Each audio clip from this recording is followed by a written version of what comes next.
Queridos amigos, soy Rodolfo Guerrero Martínez para su medio Coffee Low. En esta ocasión, ya en el 2019, estrenando año y con un invitado de lujo, aquí en el café del Teatro Degollado, el licenciado Ernesto Palencia Rodríguez, quien es representante legal de Alianza Sierra Madre AC. Muchas gracias por... Hola, ¿qué tal? Mucho gusto. No, al contrario, la oportunidad. Gracias. Y desde luego, si está de acuerdo, iniciar con este tema tan valioso que es derecho de los pueblos indígenas. Sí, pues gracias por la invitación. Dos precisiones. El segundo apellido es Gómez. Gómez, en efecto, representante legal y asesor jurídico, quiero decir, de Alianza Sierra Madre, Asociación Civil, una organización que acompaña a pueblos indígenas en la promoción, la defensa de sus derechos como pueblos indígenas. Ese es el espacio donde estamos trabajando hoy por hoy. Si está de acuerdo, licenciado, pues iniciamos con la entrevista. Pues adelante, para eso estamos. Desde luego, ¿tienen acceso a las oportunidades los ciudadanos autóctonos u originarios con independencia del grupo étnico al que pertenezcan? Bueno, primero me gustaría hacer un poco del contextualizar claro. El tema. Recordemos que México tiene la característica de ser un país pluricultural, en donde hay presencia de pueblos indígenas, que según datos del INALI hablan más de 56 lenguas diferentes. Hay una población, hasta el 2012 estaba censado de 15 millones de indígenas. Y bueno, hay estados que tú conoces particularmente con esa presencia de grupos étnicos, sobre todo en la parte sur, Oaxaca, Chiapas, Guerrero, Morelia, y también en el norte, dicen por ahí, también llueve, ¿no? Entonces, también hay pueblos indígenas en lo que es la parte noroeste, que es Chihuahua y Sonora. A tu pregunta de si las personas indígenas tienen acceso a las oportunidades, habríamos de diferenciar dos cosas. Sí. El acceso a la oportunidad de programas sociales o el acceso a la justicia, a la jurisdicción del Estado en demanda de sus derechos. Son dos cuestiones, porque tú has de conocer que hay coyunturas en donde desde el gobierno central impulsan programas sociales para el campo. Y es ahí donde pudieran entrar las oportunidades para los grupos étnicos. Pero, insisto, son programas sociales diseñados desde el centro para el resto del país. Y que en ese aspecto de programas sociales, dígase Cedesol, si queremos poner un ejemplo, y todos los programas que tienen, con todo y que son canalizados y enfocados a la población, o ciertos sectores de la población en el que caben grupos étnicos, hay pueblos en particular que tampoco pueden acceder a esos programas sociales porque las políticas y las reglas de operación se diseñan desde el centro para todo el país. Y eso ya de por sí hace complicado que un pueblo indígena, una persona perteneciente a una comunidad indígena, pueda tener acceso a cierto programa social. Y te pongo un ejemplo. Por reglas de operación, cualquier programa te va a pedir que le acredites tu acta de nacimiento, tu fecha de nacimiento y tu identificación del INE. Y existen numerosos pueblos a lo largo y ancho del país que no tienen esos documentos. Entonces ya de entrada eso les limita a una oportunidad de acceder a un programa, ¿no? Eso es por lo que vea a la cuestión de la política pública y los programas sociales. Pero lo que a mí me interesa mucho es en qué medida los pueblos indígenas tienen acceso a la justicia, a la jurisdicción del Estado. Y ahí te vas a encontrar con una barrera del tamaño de la que quieren levantar en el norte, ¿no? Claro. ¿Por qué? Porque se sigue cuestionando hasta la fecha todavía la personalidad jurídica de los pueblos indígenas. Todavía se sigue cuestionando sobre si son sujetos u objeto de derecho, u objetos de protección. Todavía se sigue cuestionando si una persona es o no perteneciente a un grupo étnico. Entonces, eso hace difícil que hagan un planteamiento jurídico en un tribunal en donde seguramente, como ha sucedido, de entrada les van a desechar una demanda, ¿no? Un amparo, porque no acreditan personalidad, legitimación, ya no se diga mínimamente la identificación de que son tales, ¿no?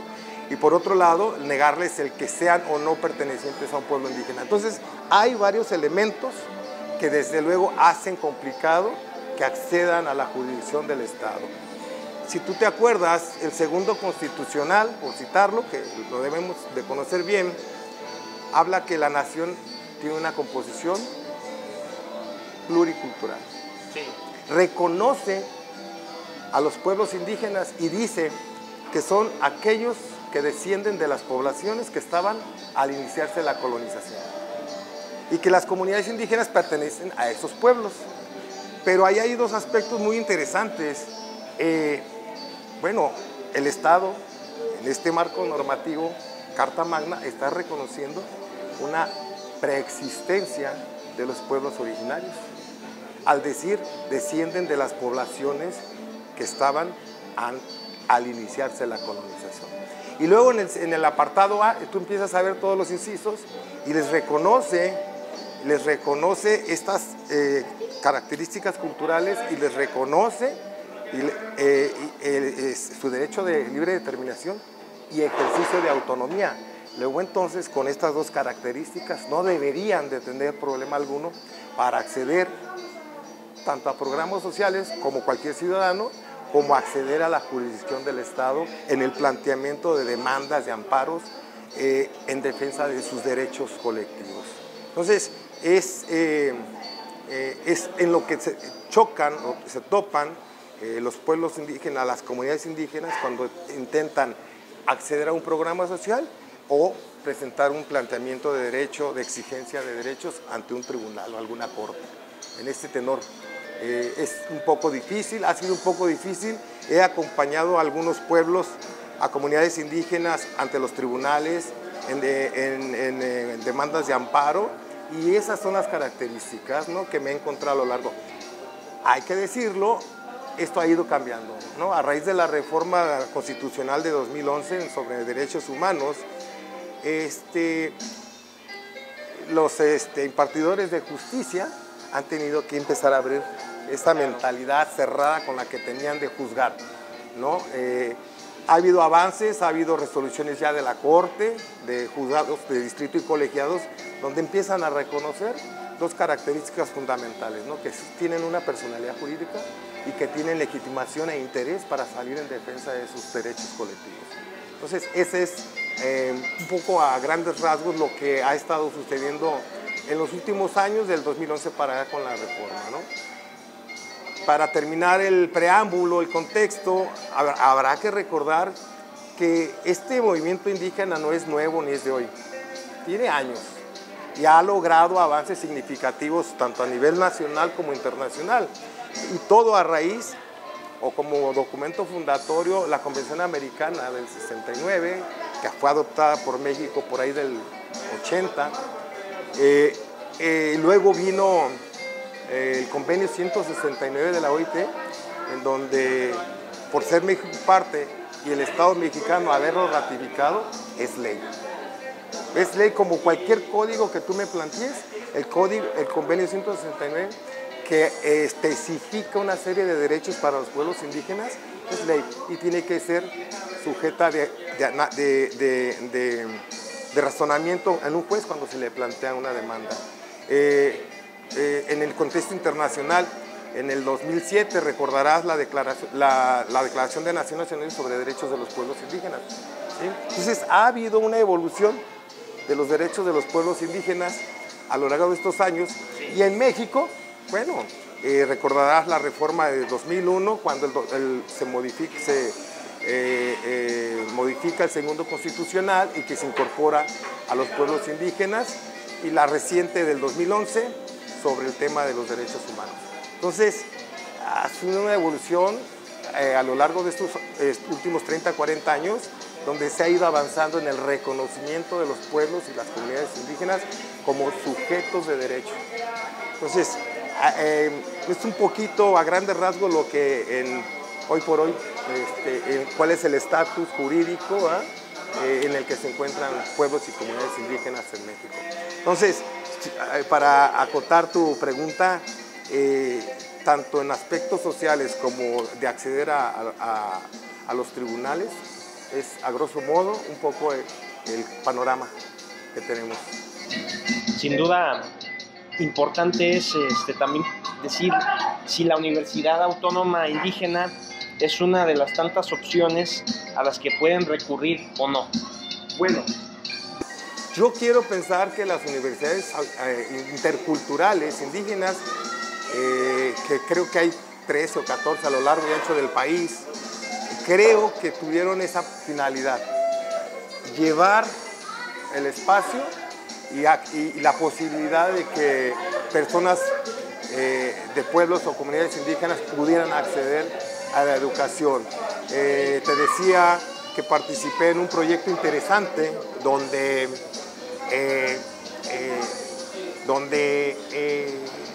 una asociación civil llevó a cabo un programa para diseñar una currícula, lo que es la carrera de Derecho con enfoque intercultural. Y entendí que era la oportunidad de adecuar los conceptos jurídicos, acompañar y sumar los conceptos legales y jurídicos de los pueblos indígenas, lo que le llaman el pluralismo jurídico, ¿verdad?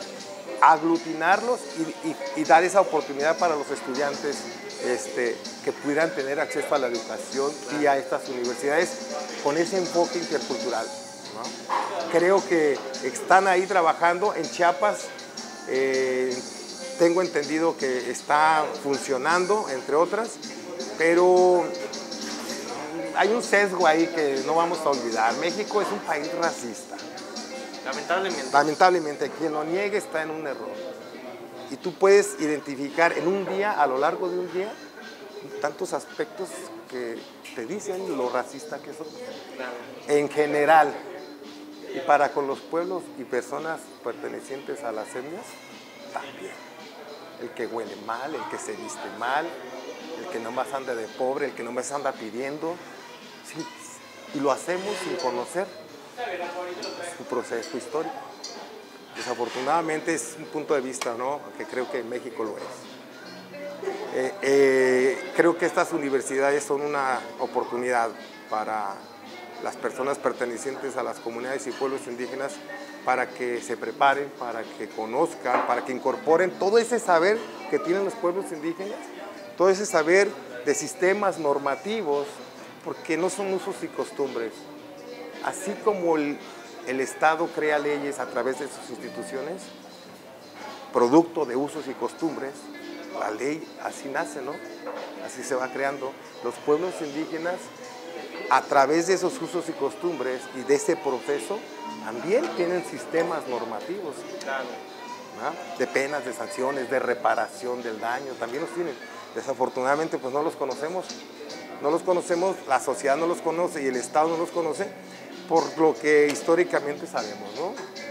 La situación en la que siempre han estado, ¿no? Y justamente por ese desconocimiento que existe, deben reconocerse los usos y costumbres a los indígenas por parte del Estado mexicano, aun cuando los representantes del Poder Legislativo y los ciudadanos no los conozcan. Es decir, es aceptable conforme a derecho reconocer usos y costumbres aunque no los conozcamos. Conforme al segundo constitucional, eso está reconocido. Eso ya está reconocido.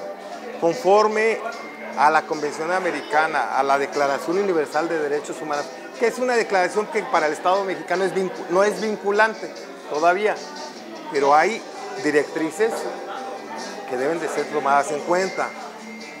Los sistemas normativos, usos o costumbres, y los elementos culturales de los pueblos indígenas están reconocidos en el segundo constitucional.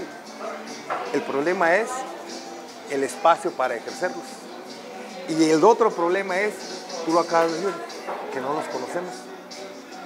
Y lo más grave es que ni los conocen las instituciones del Estado mexicano, las del nivel municipal, estatal, federal, menos y más grave los conocen los que imparten justicia. Tú haces un planteamiento de una comunidad para decir, oiga, señor juez, vengo a demandar o a exigir que se me garantice el derecho de consulta, de participación libre, previa, informada contra el proyecto, contra la minera, contra la explotación forestal, porque es mi sistema normativo que antes de llevar a cualquier acción dentro de mi territorio, hay consenso, hay información. Entonces, si el impartidor de justicia no conoce esos sistemas normativos, ¿cómo te los va a aplicar, a garantizar? Es complicado. Claro. Entonces, ahí hay una tarea del Poder Legislativo, Poder Judicial, estatal y federal, grande. Los jueces, magistrados y los ministros de la Corte tienen que empezar a juzgar en el caso donde se involucren temas de derechos de pueblos y personas indígenas con esa nueva visión. Hablan de esa palabra que muchos dicen y que nadie me ha explicado, del nuevo paradigma de los derechos humanos. Bueno, yo digo, ¿y cuál es el nuevo paradigma de los derechos de los pueblos indígenas? Entonces, la formación de los jueces, ministros, académica, de muchos jueces, magistrados, es cuadrada. Estudiaron dime al autor que quieras que nos enseñaron en Derecho, el que quieras, que te acuerdes. Maines, Burgoa. O sea, no digo que estén mal, pero tú lo dijiste, el derecho evoluciona. Las lecturas evolucionan, los conceptos evolucionan. Claro. Y en esta evolución entran también la evolución que los pueblos indígenas han estado y el uso de sus sistemas normativos, que te digo, difícilmente es conocido por quienes imparten justicia. Entonces cuando presentas una demanda, una petición, hay que proporcionarle todos los elementos. Conforme a la ley, no tendrían por qué demostrar que son un pueblo indígena.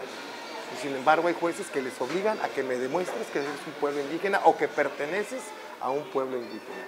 Entonces, ¿por qué? Pues porque hay un desconocimiento, ¿verdad? Claro. De estos derechos, de estos sistemas normativos, de estos derechos colectivos.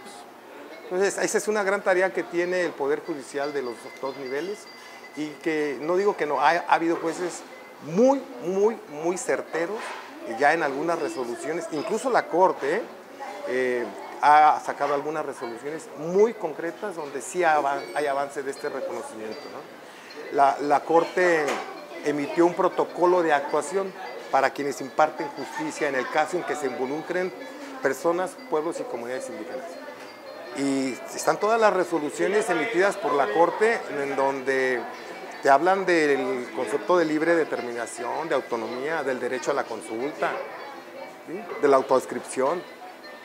Son resoluciones que las pone ahí para los juzgadores, vinculantes o no, por aquello de la independencia del poder, ¿verdad? Sí, claro. Y de la autonomía.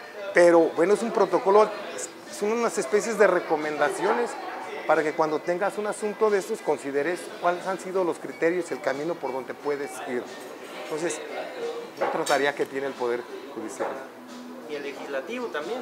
Desde luego. Cuando toda persona impreparada no entra, ¿no? Dime tú, en leyes. el tema del legislativo, dime tú, en el artículo 27 constitucional, dime tú, ¿dónde se reconoció o se reconoce el derecho de propiedad al territorio ancestral de los pueblos indígenas? ¿Dónde está? No. ¿No existe? No, lamentablemente no. Dime cuál es la ley secundaria que protegerá las tierras de los grupos indígenas. Así dice el 27. No existe. No hay ley secundaria y no hay, hasta la fecha, armonización legislativa. Es decir, lo que ha reconocido el Estado mexicano en los convenios y declaraciones, que ha ratificado, eso no lo ha armonizado a la legislación nacional. Está el segundo constitucional, pero el derecho de propiedad que te habla la Convención Americana, que toda persona tiene derecho a la propiedad, y el derecho a la propiedad de sus territorios ancestrales, de los que te habla el Convenio 169, no hay armonización. Luego entonces, para terminar este comentario, los pueblos indígenas ni tienen recurso idóneo, ni acción idónea, ni tribunal idóneo. Pues ¿qué hacen? Recurrir a los tribunales agrarios, recurrir al amparo. Entonces, ahí hay una cuestión y una tarea grande también para el legislativo. A ver qué señales manda este nuevo Congreso, porque tú lo sabes, nuestro presidente López Obrador se comprometió con ellos. Y se comprometió de manera diversa como se han comprometido todos, u otros. Vamos a esperar. Lo mejor. Esperemos, si le va bien a él, nos va bien a todos, dicen. Entonces, también que les vaya bien a los pueblos indígenas. Definitivamente. Otro aspecto importante, los indígenas que se salen de su grupo en búsqueda de su desarrollo personal o familiar, al regresar, ¿son repudiados? No, mira, lo que yo he convivido con ellos me ha enseñado que nunca pierden su noción de pertenencia y de autoadscripción. Nunca, nunca, nunca. Yo tengo los últimos 12 años trabajando de cerca con las comunidades indígenas y he observado a lo largo de esos años indígenas, hombres y mujeres, que salen a estudiar, a buscar una oportunidad. He conocido casos muy exitosos que son abogados, enfermeros, ingenieros, maestras. Nunca pierden eso. Pero como se desarrollaron personal y profesionalmente y cuentan ya con otras herramientas, ellos ven que sus oportunidades no están en la comunidad. Las encuentran en los espacios donde hay economía, donde no hay oportunidades de trabajo. Entonces difícilmente regresan. Pero hay los casos que regresan, se incorporan a su comunidad y trabajan por la comunidad. Otros lo hacen desde las grandes ciudades, pero son cooptados por el sistema, ¿no? Por la sociedad. Dices, bueno, si yo como estudiante indígena logré una carrera, estoy preparado, aparte encuentro aquí otras oportunidades, económicamente también, y veo una perspectiva a futuro, pues también ya son factores que me hacen pensar en difícilmente regresar a radicar definitivamente a mi comunidad, ¿no? Es lo que yo he apreciado de los jóvenes que he conocido en estos años, pero nunca he conocido un caso en donde regresen y sean repudiados o no sean aceptados. A diferencia de nosotros, dicen los mestizos, ¿no? A diferencia de... tienen un sentido de unidad por sobre todas las cosas. Yo observo que tienen los pueblos indígenas un sentido de cohesión difícil de quebrantar. Y saben quién es, quién no es, y saben a qué tal cual persona le corresponde tal obligación, y se comprometen y lo hacen. Entonces, es lo que yo he visto en esta pregunta que me haces sobre el tema. Y desde luego, y agradeciendo pues el tiempo que nos ha dedicado para hablar de este importante tema, tienen fuerte influencia en la solución de conflictos legales entre ciudadanos comunes e indígenas, las comisiones estatales indígenas en las distintas entidades federativas. Bueno, cuando te refieres a Comisión Estatal Indígena, no sé en todos los estados cuál es la denominación que se le dé de la denominación que se le a la institución, dirección u oficina que tiene el contacto gubernamental con los pueblos, ¿no? Está desde la Comisión Nacional, la CDI, la Comisión Nacional para el Desarrollo de los Pueblos Indígenas, CDI a nivel nacional, que por cierto ya cambió de nombre, ¿verdad? Ahora es el Instituto Nacional de Pueblos Indígenas. Y en cada estado, hay entiendo, una secretaría, una dirección que tiene el contacto con los pueblos indígenas. Insisto, el nombre que sea, que se les dé, pero son, al menos las que yo conozco, son instituciones asistencialistas, no promotoras de los derechos de los pueblos indígenas. Son instituciones que se encargan de, en las situaciones de emergencia, llevarles ¿qué? La despensa, la cobija, el abrigo, hacerles el camino, asistencialistas. Tengo que decir que en Chihuahua, esa oficina que se llama Comisión Estatal de Pueblos Indígenas, ella, la titular, ha tenido esta visión de dejarlo asistencialista por un lado y tener una política de reconocimiento de esos derechos de los pueblos indígenas.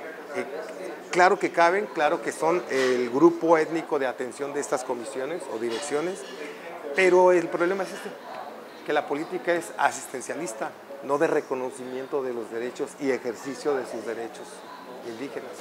Entonces, otro reto y otra tarea, ¿no?